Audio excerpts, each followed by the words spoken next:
Need to start here with the breaking news. There's been a deadly crash just outside of Columbia, South Carolina. An Amtrack train colliding with a freight train. Yeah, this comes on the heels of several other high-profile incidents involving Amtrack trains. And Ron is here with the very latest. Ron, good morning. Good morning to you. This happened just after 2:30 this morning. Here's what we know so far. At least 2 people reported dead and at least 70 injured. Amtrak train 91 was carrying 139 passengers and 8 crew members. It was traveling from New York City to Miami. The NTSB has dispatched a team of investigators to the scene in Casey, South Carolina, near Columbia. This crash comes a week after 1 person was killed and 6 injured when an Amtrak train carrying Republican Congress members to a conference in West Virginia. That train hit a garbage truck. And in December, another deadly derailment, an Amtrak passenger train hurling off an overpass near DuPont, Washington State, killing 3 people and injuring dozens while on its inaugural run from Seattle to Portland, Oregon. And now this accident early this morning in South Carolina again. At least 2 killed in that accident. Ron, thank you. Joining us now on the phone is Derek Petaway, who was on the train when it crashed. Derek, thank you very much for joining us on such short notice. From your perspective, what can you tell us about the moment of impact? The moment of impact, I was asleep at the moment of impact, but that's actually what woke me up. But after that, everybody was just in shock. It's early in the morning, everybody's tired. So it was relatively calm. It was calm, everybody, and orderly. The Amtrak crew was very professional, getting everybody gathered, collected, and retrained. First responders showed up really quick. I mean, it's just been a pretty stressful morning, but everybody seems to be taking it fairly well. And Derek, you said everybody was sleeping at the time of impact. It would happen roughly around 2:30 in the morning. But what exactly did that impact feel like when the Amtrak train hit this freight train?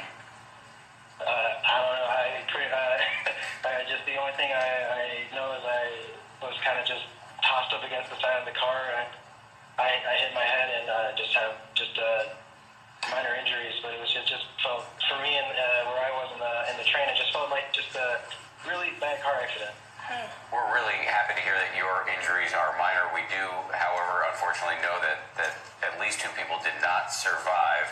As you were led off the train, you described it as orderly. Did you see many injured and possibly even fatalities? Didn't see any fatalities. I saw a few people with much worse injuries than myself. Looked like maybe broken bones, but other than that, I didn't see much of anything. And you said that the response was very orderly as well. We know that the Red Cross is taking the wounded at a nearby middle school, but what has the response exactly been like, Derek? I'm sorry, can you repeat the question? I was just saying, we know that the Red Cross has responded to the scene. They're now taking the wounded to a nearby middle school, but what exactly was the response like? The response was great. I mean, I don't know about taking people to the shelter. I actually went straight to the hospital and was discharged and moved back. I'm now at the shelter. I see people trickling in. I mean, you have maybe 40 to 60 folks in already. And Derek, I imagine you feel pretty lucky to be alive this morning, considering what happened. Yes. All right, Derek Petaway, we want to thank you so much for taking the time to speak to us on GMA this morning. Thank you. And ABC Stephanie Ramos is in Washington with more on the response to the crash. Good morning, Stephanie. Dan and Paula, good morning. Details are still unfolding in South Carolina at this hour, but we do know the National Transportation Safety Board here in Washington is now on the way to the state. They're sending what's referred to as a GO team. It'll consist of more than a dozen investigators and support staff.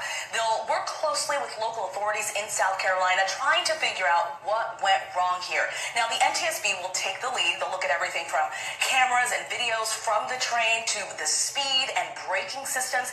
They'll also gather information about the track and signage along the way. And as Paula mentioned, the Red Cross is also on site right now to help those affected and impacted by all of this. They're helping passengers and those that are walking around with injuries at the staging area near that middle school. Now, they've also dispatched emergency resources from across the state.